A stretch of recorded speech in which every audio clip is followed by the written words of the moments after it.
खामोश वाकयात में नए आने वाले दोस्तों से गुजारिश है कि चैनल को जरूर सब्सक्राइब करें और बेल आइकन पर जरूर क्लिक करें ताकि हर नई आने वाली वीडियो का नोटिफिकेशन आपको बर वक्त मिल सके। तो चलते हैं आज के एपिसोड की जानिब।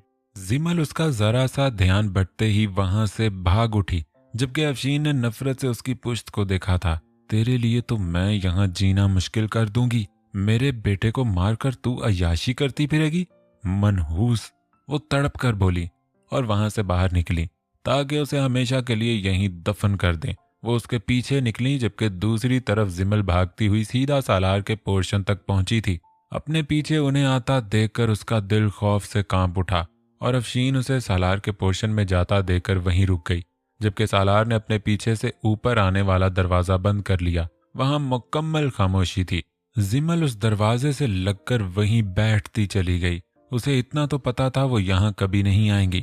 यहाँ अंधेरा था जबकि दूसरे कमरे की लाइट जल रही थी। उसकी निगाह सीधी बेड पर गई। वो यूं ही उन्हीं कपड़ों में जूतों समेत बेड पर अंधा लेटा हुआ था। शायद सो गया था, जो किसी का आना और दरवाजे का बंद होना महसूस नहीं कर सका। जिमल ने अपने मुंह पर हाथ रखकर अपनी सिसकी को रोका था। आंसू बहने लगे। एक दिल किया उसको झंझोड़ कर सब बता दे और इल्तिजा करे कि वो उसे खुद में छुपा ले, मगर उसमें इतनी हिम्मत बिल्कुल नहीं थी। वो दूर से उसको देखती रही और अचानक उसे सीढ़ियों पर कदमों की आहट महसूस हुई। वो एकदम दरवाजे से दूर हुई। दरवाजे को उसने लॉक कर दिया था, मगर फिर भी वो जर्द हो चुकी थी, पत्ते की तरह कांपने लगी। दरवाजे पर दबाव डालकर बाहर से किसी ने खोलने की कोशिश की, मगर चौके अंदर से लॉक था, तभी कामयाब नहीं हो सका। और जिमल को कुछ देर बाद कदमों के लौटने की आवाज आई, जैसे उसकी रुकी वही सांस बहाल हुई। वो कांपती हुई उठी और उसके कमरे के दरवाजे में खड़ी सिसकने लगी। वो उसके बिना बताए सुन ले, उसकी आंखों में पढ़ ले कि वो कितनी खौफजदा है यहाँ। वो जानती थी बस एक बार वो उसे बता देगी तो दोबारा शायद अफशीन को इसके पास भी ना भटकने, मगर उसमें जुर्रत नहीं थी। अगर उसने घर में हंगामा खड़ा कर दिया तो, उसकी वजह से अगर इनके घर का शिराजा बिखर गया तो, और इन्हीं सोचों के तहत वो यूं ही रह जाती।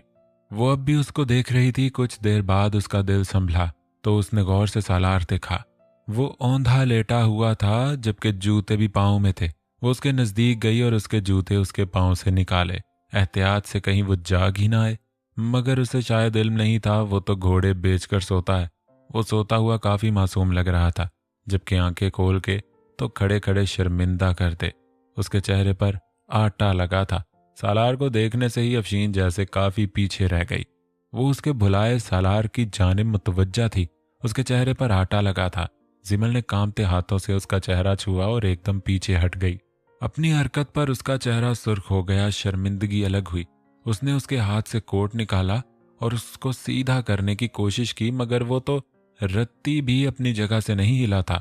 इतना भारी था, जिमल की नाजुक जान हल्कान सी हो गई।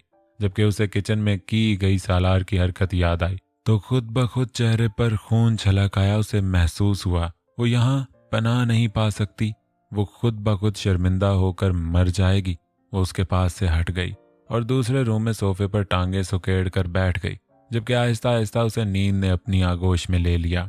आरिस, आयत ने उसकी तरफ मुंह बसोर कर देखा। आरिस की जान, ऑफिस ना जाऊं, बस यूं ही तुम्हारे साथ चिपका रहूं? वो हंसा और आंखों को दिलफरेब जुम्बश थी। मैंने ये तो नहीं कहा आप चिपके रहे मेरे साथ। आयत शर्मिंदा सी हुई। फिर तुमने क्या कहा है? आरिस उसके पास आया और उसके खूबसूरत चेहरा थाम लिया। मैंने ये कहा है कि मैं नाश्ता आपके हाथों से करूंगी। वो नखरा करती बोली। तुम ना नीचे चलो, जो सब तुम्हें मासूम समझते हैं उन सब के सामने ही तुम्हें नाश्ता कराता हूँ अच्छे से। वो उसको घूर कर बोला।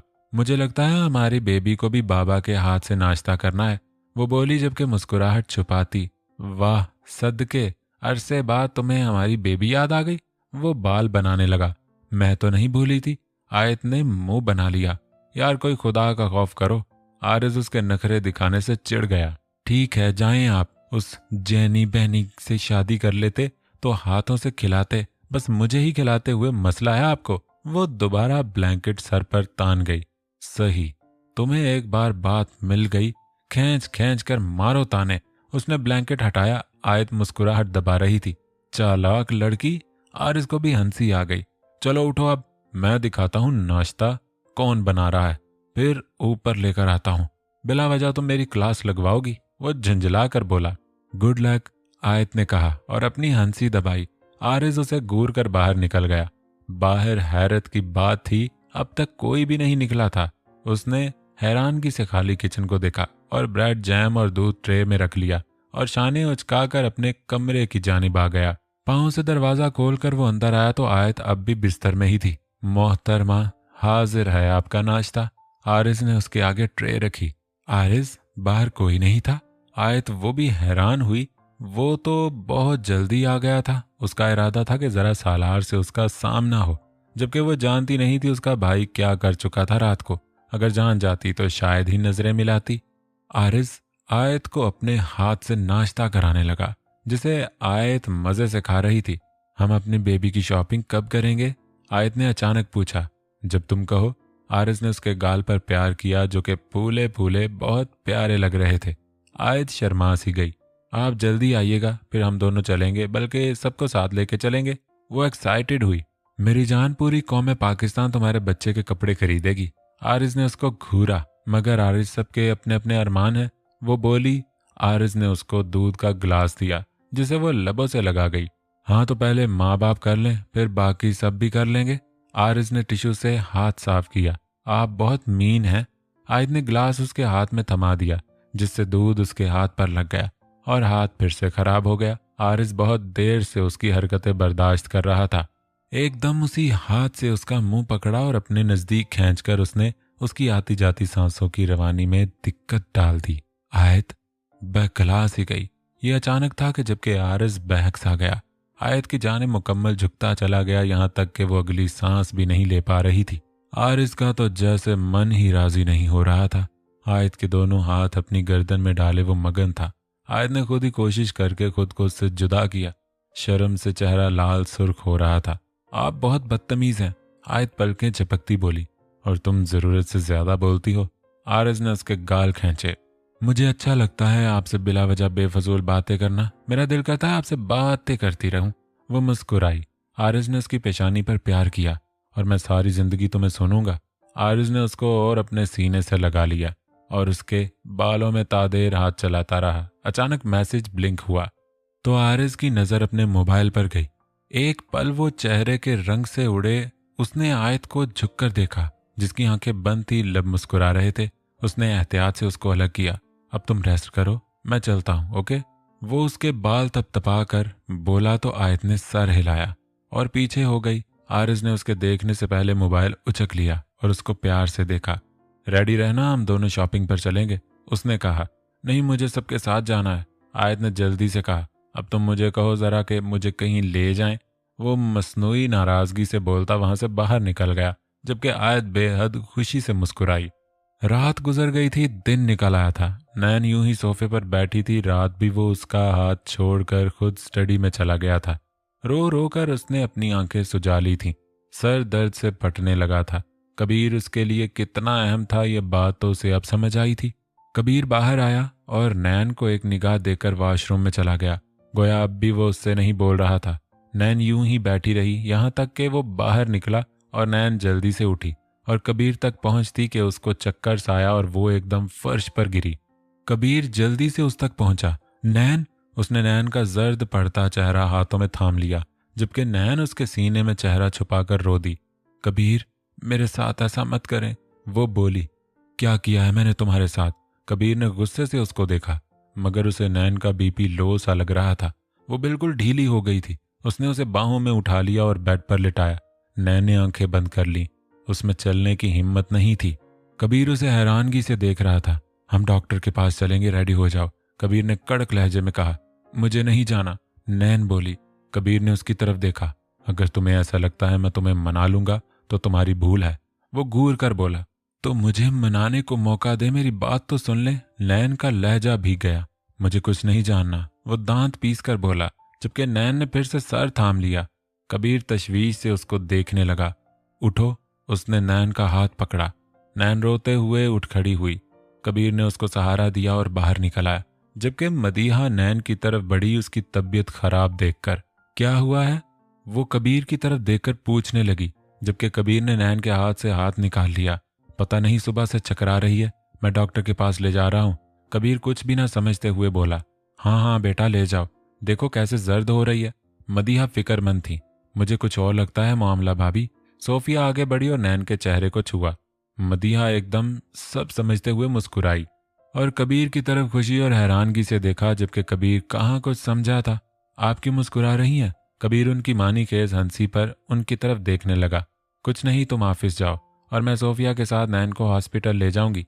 मदीहा ने उसके शाने पर हाथ रखा। मम्मा आप बताएंगी कुछ? वो झुंझला गया। पहले ही कल से मूड खराब था। मुझे लगता है मेरा बेटा बाबा बनने वाला है। खुशी से उनका चेहरा सुर्ख हो रहा था, जबकि नैन ने एकदम निगाह उठाकर उनकी तरफ देखा। कबीर तो स्कॉट खड़ा था। हैरानगी से उसके चेहरे से वाज़ेह थी, शायद उसे यकीन नहीं आ रहा था। वाकई मम्मा? लबों में मुस्कुराहट दबाए उसने नैन को देखा। जी हाँ, मगर अभी मुझे ऐसा लगता है डॉक्टर के पास जाऊंगी तो ठीक से पता चलेगा। वो कहकर नैन को चेयर पर बैठने लगी, जिसका चेहरा शर्म से खुद सुर्ख हो गया था। तो अभी चली जाए ना? कबीर बेताबी से बोला। लहजे में खुशी का अंसर था। मदीहा, सोफिया, तंजीला तीनों हंसने लगी।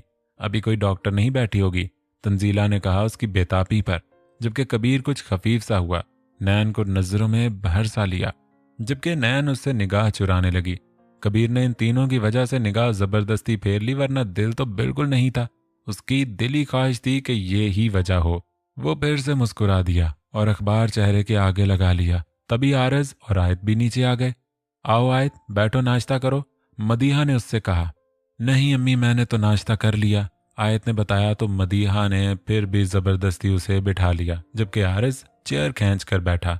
चेहरा संजीदा था, जिसे ध्यान भटका हुआ हो। तुम्हें असलम साहब फाइल देंगे, उसको अच्छे से पढ़ लेना, क्योंकि डैड इस प्रोजेक्ट पर तुम्हें अकेले को लगाना चाहते हैं और हो सकता है कुछ दिनों तक तुम पिंडी जाओ। कबीर ने अखबार साइड पर रखा और आरिज की तरफ देखा। जी भाई, आरिज ने फौरन कहा, और अचानक फिर से उसका सेल फोन बजने लगा। उसने सेल फोन निकाला और स्क्रीन देखकर उसने एक लंबा सांस लिया, दांत पीसकर, जबकि इर्द गिर्द भी कुन आंखियों से देखा कि कोई देख न ले, मगर कोई उसकी तरफ मुतवज्जे नहीं था। आयत नैन से बात कर रही थी और अब एकदम वो काफी एक्साइटेड लग रही थी, न जाने क्यों। आरिज को आवाज सुनाई देकर भी कुछ समझ नहीं आ रहा था। कबीर भी हंस रहा था। उसका सेल फोन फिर से बजा तो उसने कॉल पिक कर ली और वहां से उठा। सब बातों में मसरूफ थे, तभी वो वहां से उठकर लॉन में आ गया। तकरीबन 20 मिनट उसने फोन में गुफ्तगू की थी किसी से, और जब अंदर से शोर की आवाज बढ़ी तो उसने सेल फोन ऑफ कर दिया, जबकि पेशानी पर तफक्कुर से भरी लकीरें थीं, जिन्हें वो हटाता अंदर दाखिल हुआ और मुस्कुराता हुआ चेयर पर बैठ गया। आराम से बैठो। आयत एकदम उठी थी, जोश से। आरिज ने उसको घूर कर टोका। उस लड़की को अपनी हालत का एहसास तो बिल्कुल नहीं था। इतनी बड़ी खुशी की खबर है, मैं कैसे आराम से बैठूं? आयत ने कहा। तो आरिज ने सब की तरफ देखा। ठीक कह रही आयत, अगर ये खुशी की खबर पक्की हुई तो ताया अब्बू हम फंक्शन करेंगे। हमने तो पहले आयत की बारी भी नहीं किया था। परीशा बोली तो मुर्तजा मुस्कुरा दिए, जबकि नैन का तो सर ही नहीं उठ रहा था। कबीर नैन को मोहब्बत की निगाहों से देख रहा था। आरिज ने सब समझते हुए कबीर की तरफ देखा और एकदम उसके गले लग गया। वाओ भैया, वो खुशी से बोला। लिख कर लें, आज सालार भैया की जान निकलेगी असल। वो मजे से बोला तो सबका एकदम कह कहा निकला था। मदीहा, मुर्तजा की आवाज पर भी जब उन्होंने जवाब नहीं दिया तो वो झुंझला कर खुद ही उठे। उन्होंने कुछ प्रॉपर्टी की फाइल्स मदीहा को निकालने के लिए कहा था, मगर वो तो बेटों की खुशी में शौहर को भूल चुकी थी। उन्होंने महसूस किया कि नीचे होने वाले शोर हंगामे में उनकी आवाज नहीं जाएगी। तभी उन्होंने अलमारी खोली और फाइल्स का ड्रा खोलकर उनमें वो फाइल तलाशने लगे। फाइल्स को उलट पलट करते हुए उन्हें हॉस्पिटल की फाइल नजर आई, जिस पर आयत का नाम दर्ज था। उनकी पेशानी पर लकीरें पड़ी। ये क्या है? वो बिड़बड़ाए और इस फाइल को निकाल लिया। फाइल्स हाथ में लेकर वो आयत के नाम को गौर से देख रहे थे। ये किस चीज की फाइल्स हैं? तफक्कुर की लकीरें नुमाया हुई और जैसे ही उन्होंने फाइल खोली तो डेट पर निगाह गई। 5 महीने पहले की डेट थी। वो नीचे देखते ही कि क्या लिखा है कि मदीहा पीछे आ गई और उनके हाथ में आयत की प्रेगनेंसी की फाइल देखकर उनका चेहरा बिल्कुल सफेद पड़ गया। मुर्तजा ने मदीहा को देखा। आपने ये क्यों उठा ली? मैं कह तो रही थी अभी निकाल देती हूँ फाइल्स। वो एक पल में उन तक पहुंची और उनके हाथ से फाइल झपट ली। मुर्तजा ने सांस खींचा। उनका रवैया अजीब तो लगा, मगर वो नजरअंदाज कर गए। आप बेटों के साथ मसरूफ थी तो मैंने सोचा खुद ही निकाल लूं। मुर्तजा फिर से बेड पर बैठ गए। मदीहा के हाथ कांप से रहे थे। उन्होंने फाइल को दराज में फिर से रखा और मुर्तजा की मांगी गई फाइल उनके हाथ में दी। आपकी तबीयत ठीक है? मुर्तजा ने तशवीश से देखा। जी। मदीहा फीका सा हंसी। अच्छा ठीक है, चलता हूँ। आरिस तो खराब था ही, कबीर भी साथ बैठा है उसके, क्या बनेगा इन लड़कों का। वो नफी में सारे हिलाते बाहर निकल गए। मदीहा ने उस दराज की जानिब देखा। वो फैसला कर चुकी थी इस फाइल्स को वो अपने हाथों से जलाकर राख कर देंगी ताकि ये बात यूं ही दब जाए। वो अगर देख लेते तो शायद कयामत आ जाती। मुर्तजा के पुकारने पर वो दराज को लॉक करती बाहर आ गई, जहां वो सब उसका इंतजार कर रहे थे, जबकि जैन भी किसी काम के लिए सुबह सुबह निकल गया था और दूसरी तरफ परीशे और अमल कुछ क्लासेस लेने गई थी। नैन की तरफ मदीहा ने देखा तो उसके पास आ गई। बेटा तुम थोड़ी देर आराम कर लो, फिर हम डॉक्टर के पास चलेंगे, उन्होंने प्यार से कहा, जबकि नैन भी लेटना चाहती थी तभी वहां से उठ गई। मदीहा ने आयत की तरफ देखा जो एक बार फिर खाने के लिए चीजें उठा रही थी। शायद वो कहीं और बैठने वाली थी। वो मुस्कुरा दी। वो बिल्कुल नहीं चाहती थी जो बात वो भूल गई है उसे उसको याद दिलाया जाए। मुश्किल से उस बच्ची के चेहरे की खुशियां लौटी थीं और अगर मुर्तजा को कहीं से भी ये इल्म हो जाता कि शादी से पहले आरिज ने आयत के साथ ये सब किया था तो लाजमी वो ऐसा कुछ कर जाते कि इन सब के चेहरों की खुशियां छिन जाती।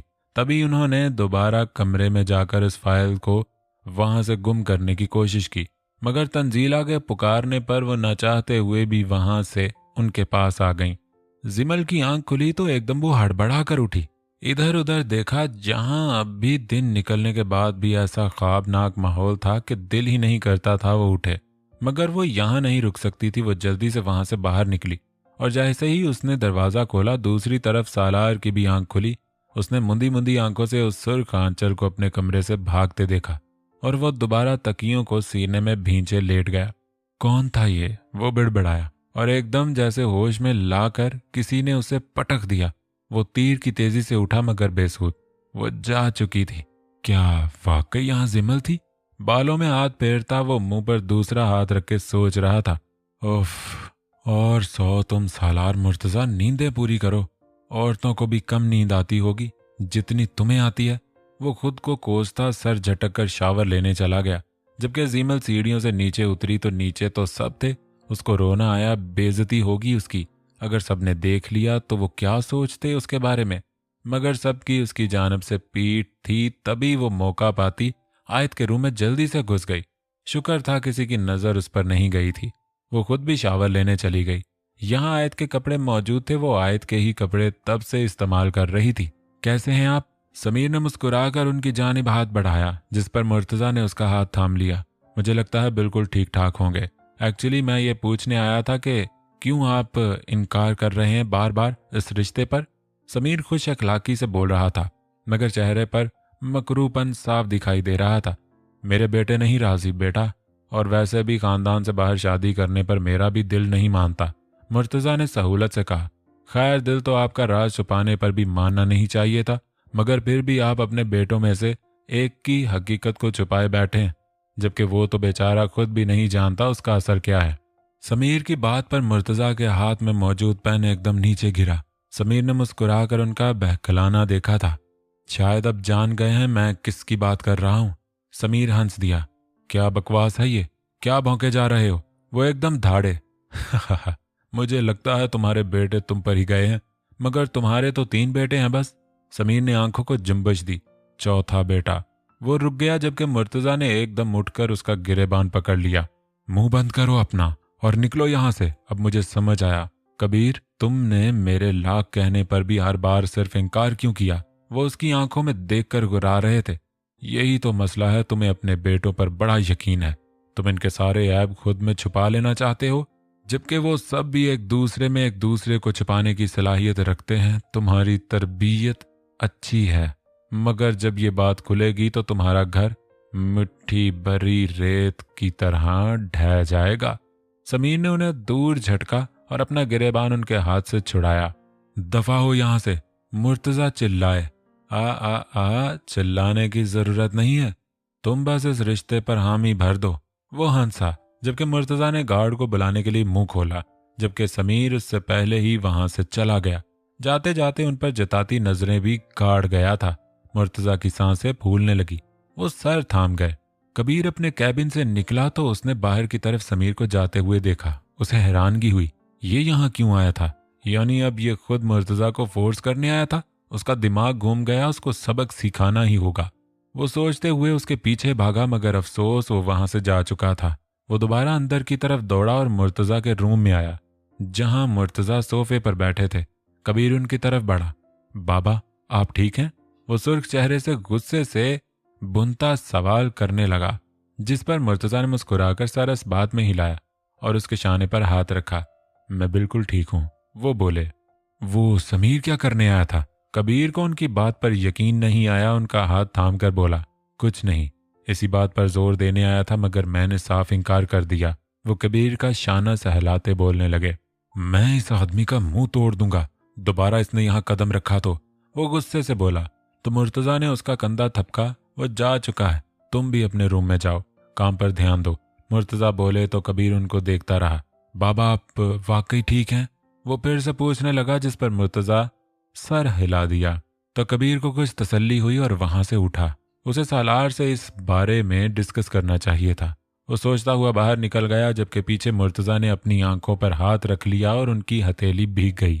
सालार के चेहरे के तासरात को सख्त से सख्त तर होते ही जा रहे थे। अगर बाबा को कुछ हुआ तो गर्दन उतार दूंगा। वो टेबल पर हाथ मारता चीखा, मुझे भी यही लगता है। उस समीर को सबक सिखाया जाएगा, तभी ये बाज आएगा। कबीर खुद भड़का हुआ था। सोफिया और मदीहा नैन को लेकर डॉक्टर के पास गई थी, जबकि तंजीला अपने कमरे में थी और आयत भी। सिर्फ जिमल थी वहां, जबकि सालार का ध्यान उसकी तरफ बिल्कुल नहीं था। वो तो किसी बात पर गुस्से से आग बगोला हो रहा था। जिमल उसका सुर्ख होता चेहरा देखने लगी और उसके आगे झिझकते हुए काफी का कप रख दिया। उसका पीए भी एक तरफ खड़ा था। आपको दूं? जिमल ने उससे पूछा।